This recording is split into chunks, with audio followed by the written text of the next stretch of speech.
Dentista! Hello, Dokie Brian. Hello, Dr. G. How are you? Okay Yes. naman. And as we have discussed last week Mhm. about the Financials. situation of Alonzo and Dominic regarding the possibility why they canceled their preparation because of the possible reason of prenuptial agreement. So do watch that video, mga mamaps and papaps. But this time around, what are we going to discuss? We're gonna talk about the hardest question you should ask before you get married. Yan! Ano ba yun? How do you ask them and how... Yes.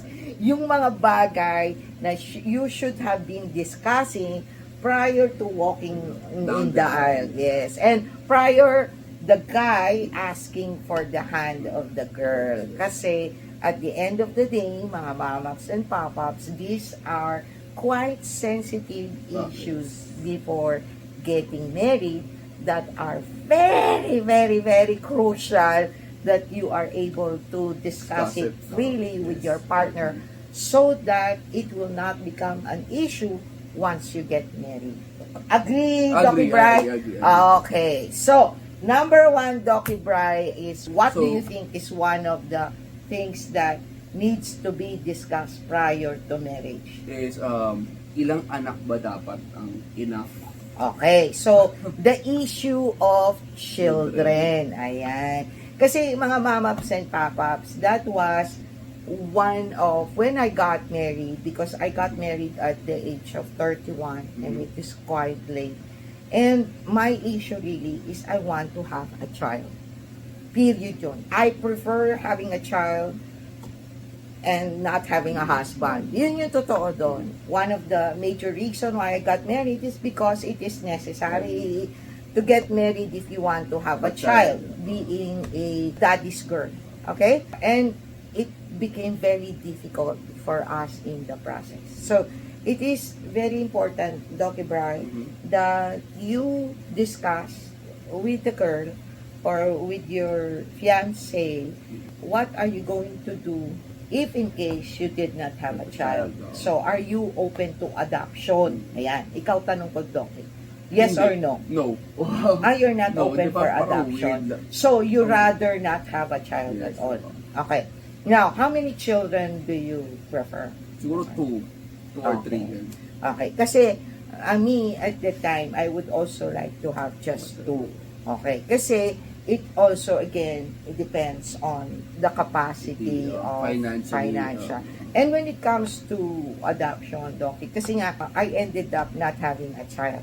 Yun yung, I wanted to have a child, and yet I ended up not having a child.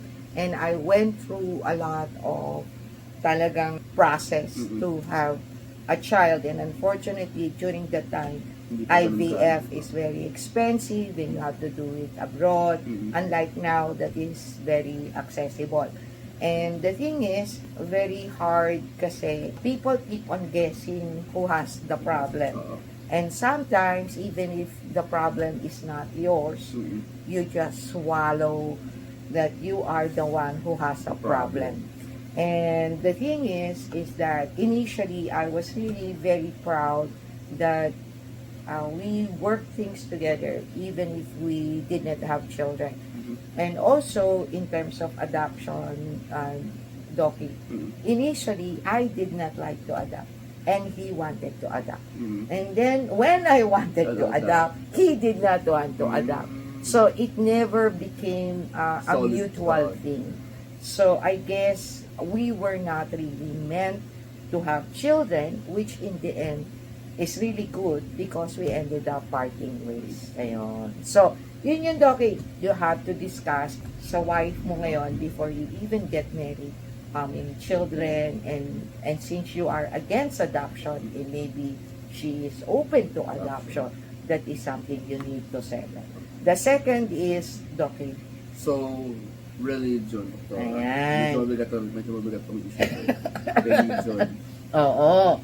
Ay, Dokie, maraming hindi they ended up not getting married because of the differences of faith. Yeah.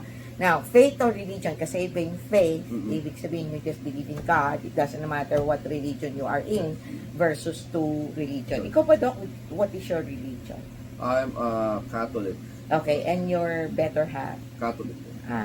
Okay. So, I guess that's good because you are of the same religion. However, there comes a time kasi mga mamaps and papaps that suddenly you change or you shift your religion. You might have ended up marrying both as Catholic, but somewhere along the way, you discovered another religion. And it might affect your relationship with each other, di ba? Kasi parang ako, mga mamaps and papaps, I've been a Catholic all my life, and then I became a born again last October 2023. Now, sa akin kasi non-issue siya.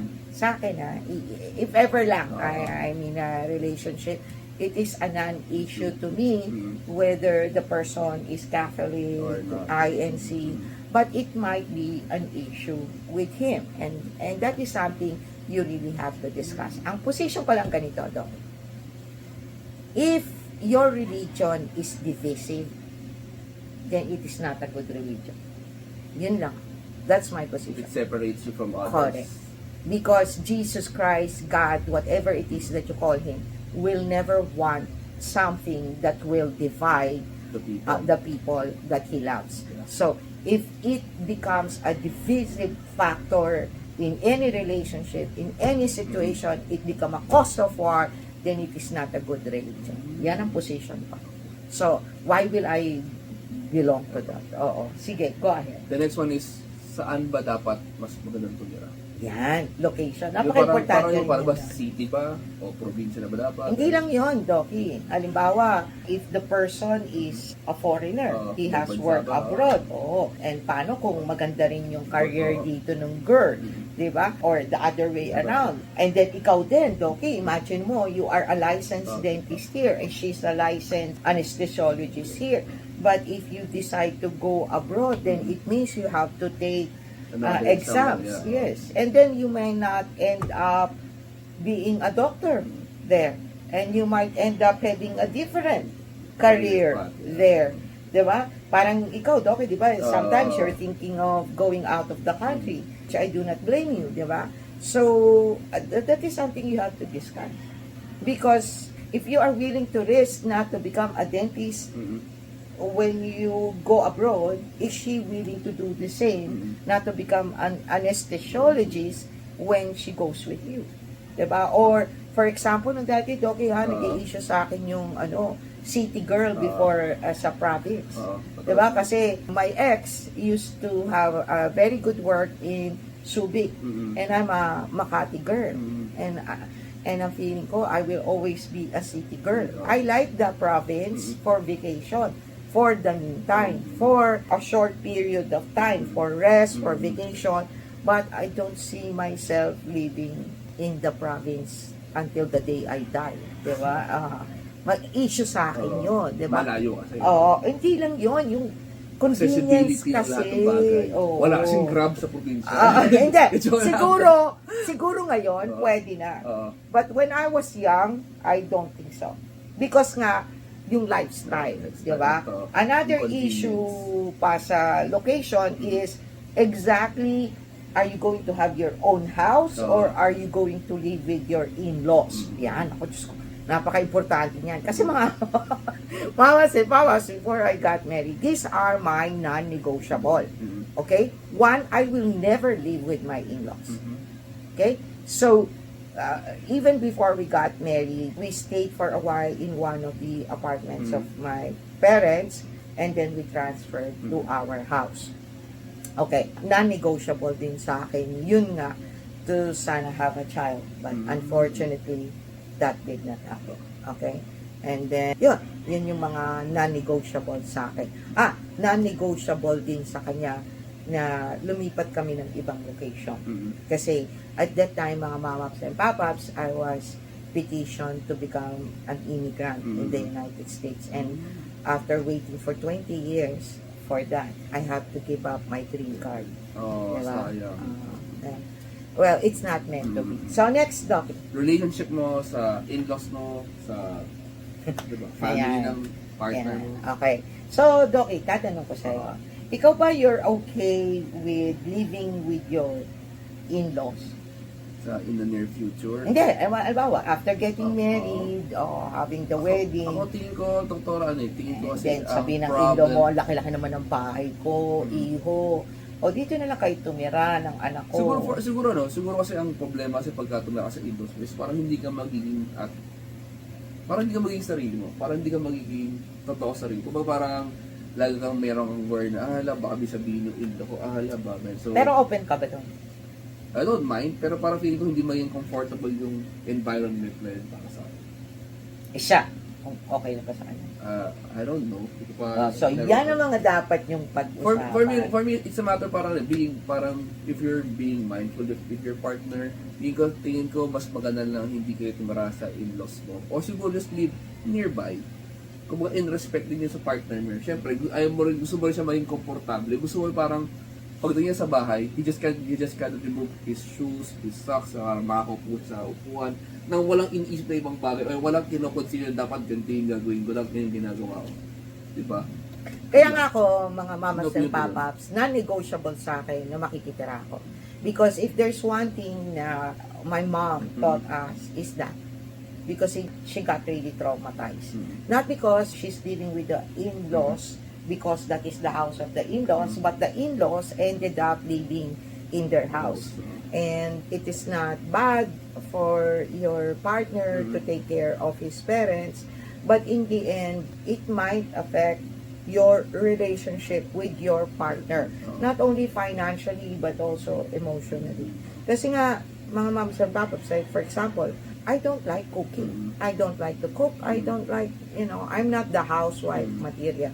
And if I'm living with my in-law, and my in-law will say, oh, how come it's already 10 o'clock and Jean is still sleeping?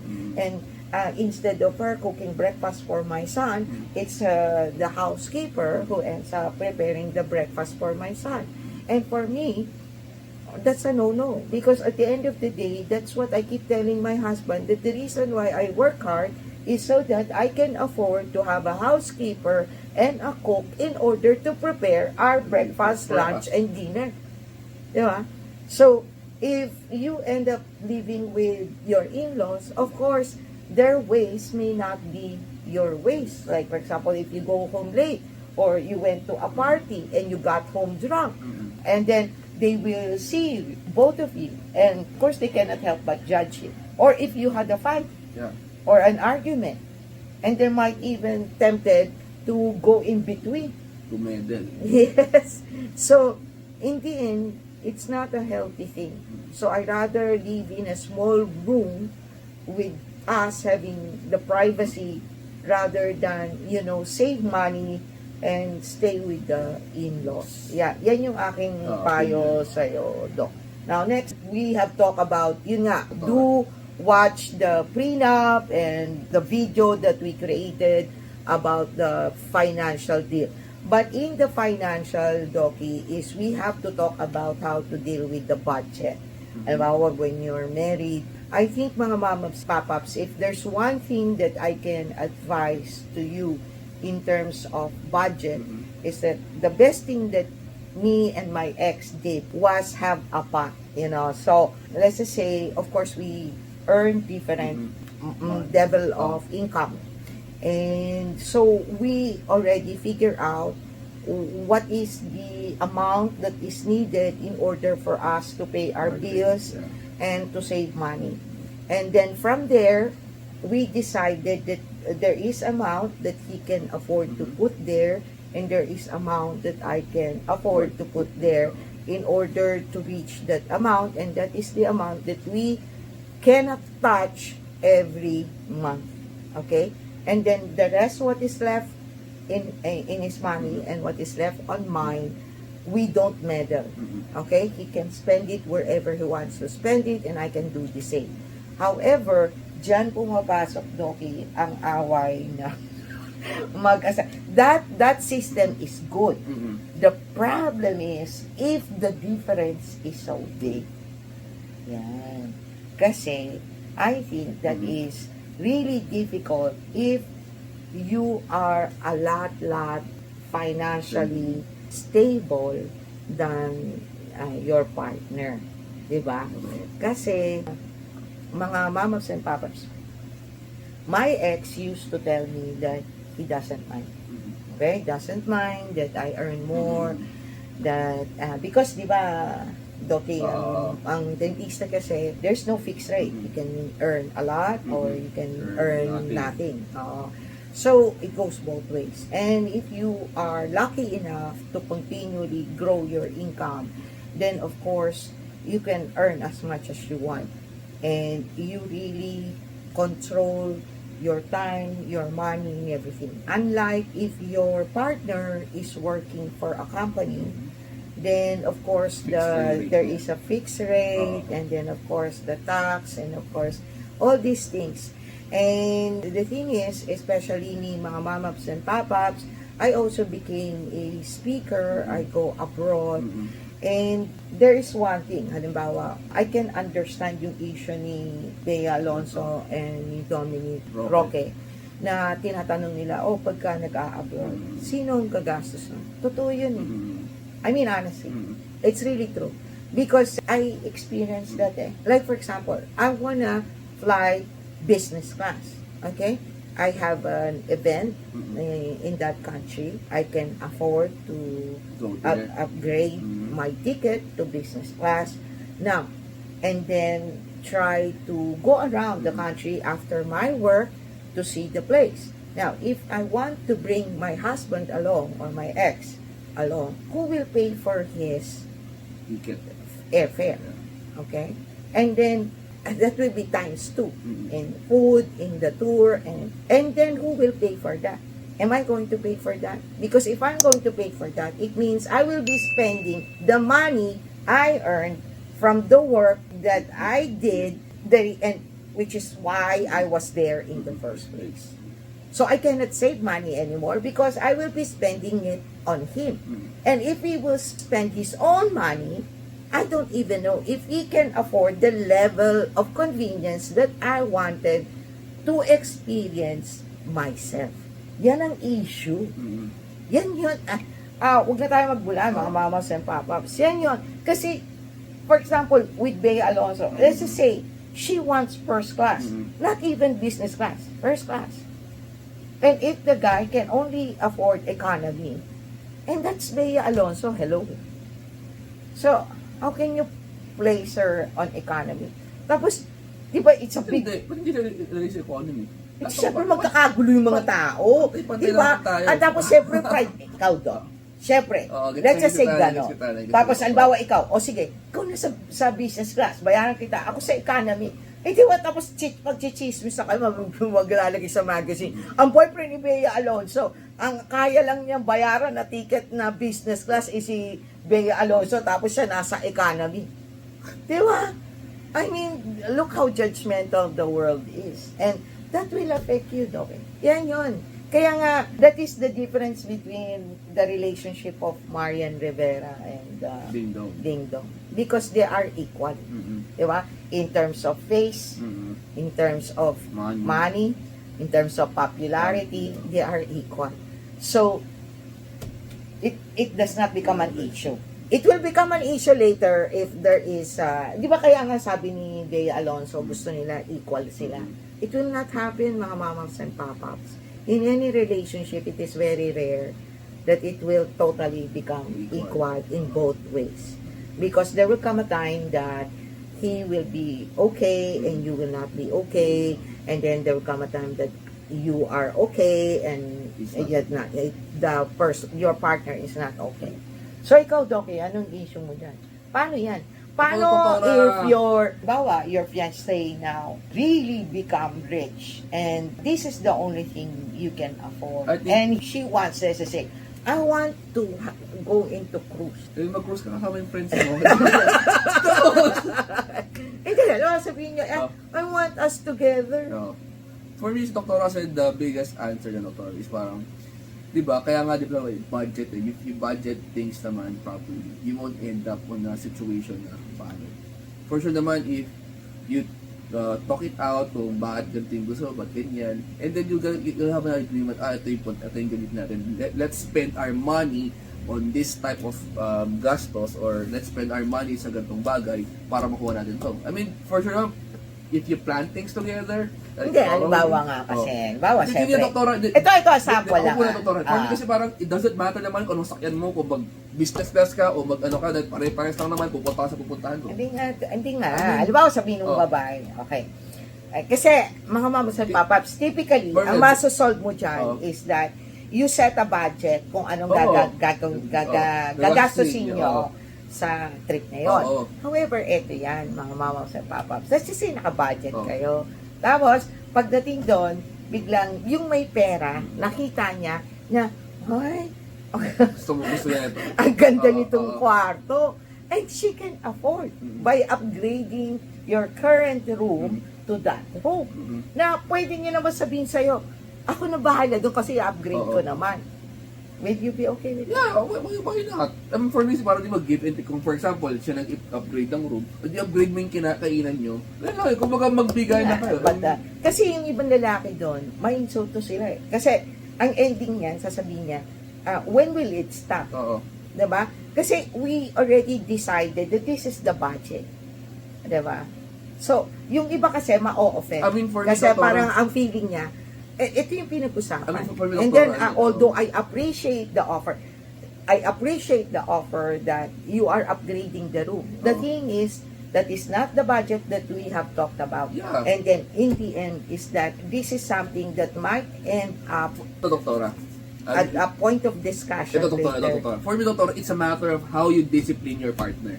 How you discipline for the very start. If you're gonna stick to the budget, you stick to the budget. Kaya lang sabi mo, ikaw okay. Kung simula pa ikaw lang, sabi mo, okay. walang masama kung paminsan yun. Kung simula pa lang, you just stick to the budget. You will just stick to the budget until to the very end. Kasi you will respect each other's pera and all. You will respect each other's kagustuhan. Kasi, nag-discuss tayo na ito yung budget natin. Pero kasi kung sinanay mo na, ito gusto ko yung what if, diba, Doktora? It's a matter of how you discipline. Alam, dun sa point naman nung hindi yan discipline din, Dok. Kasi dun sa point naman nung partner, halimbawa, let's say, umuo siya sa'yo for once.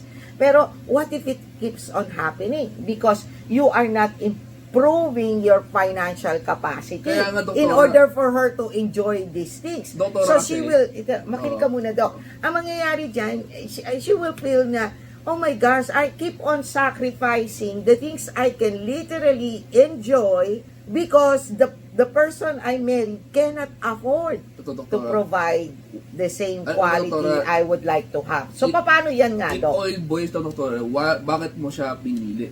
Doktora, hear me out first, Doktora. Kung for example, you go to a different country. Why do you go to a different country? Not only because you want to go there, but also because you want to spend your time with that person. So, if you're saying na parang, ito yung gusto ko maranasan dahil ito yung pera ko, ganyan, parang, bakit siya pa yung taong sinamo sa lugar na yon? Kung ikaw na naman gusto mong enjoy talaga doon. If you're gonna enjoy siya, you're gonna enjoy it together, not just you, but together i-enjoy. So, para sa akin, mali yung notion na sabihin mo lang na, afford ko naman to, i-enjoy ko to mag-isa.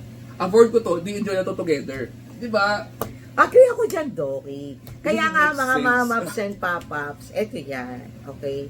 It is better to be single than to bring the devil along, okay? Kung hindi lang din, yan ang magiging buhay mo. Person na you are really willing to be with.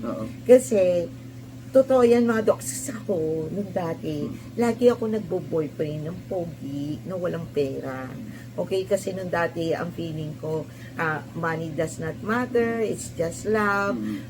As long as you love each other, or as long as you are together, it's not really the destination, but the person you are with. Ayan, yan yung mga yan. Kaya lang, mga mamaps and papaps, after the passion and the heat, you know, kinda go in a plateau, and it's not as that way anymore, then these are the things that will really rise up. Yan. Kaya nga mga mamaps and papaps, you need to discuss it. Because at the end of the day, it is really, and you can watch the video about the the 5 categories that used to be correct and now not acceptable anymore about the things in terms of marriage, di ba? Kasi nga, mga mamams and papaps, if in the end, the person cannot really afford your lifestyle, and then you are not really willing to go all the way, and then the person will end up feel that they are demeaned or their ego gets affected, lalo na sa mga lalaki. And again, this is really going against the nature. Yan eh. Alam mo, totoo yan mga mamams and papas. Kaya talagang, people really part ways. And these are things you really have to discuss. Because, as Dokie said, di ba, no matter what is the situation, if you truly love each other, if what is important is that person right beside you, with all the kulugo and whatever, then you will be able to adjust to that person if you are truly committed. But if you are just committed for now, then I would just say na don't get married and just be together, not married, okay? Oo, kaya lang, dahil Christian na nga ako, bawal na yung premarital SEL. Nasa kanyang wedding. Anyway, yan ang mapapayo namin when it comes to these issues na mga mamams and papaps. I highly recommend that you attend a retreat or a pre-counseling prior to getting married, so that you and your partner will really be able to discuss in depth what are the non-negotiables and what you can negotiate. Ayan. So, Dokie Bride, good luck sa iyong future wedding at mamas and mamas. Bye-bye!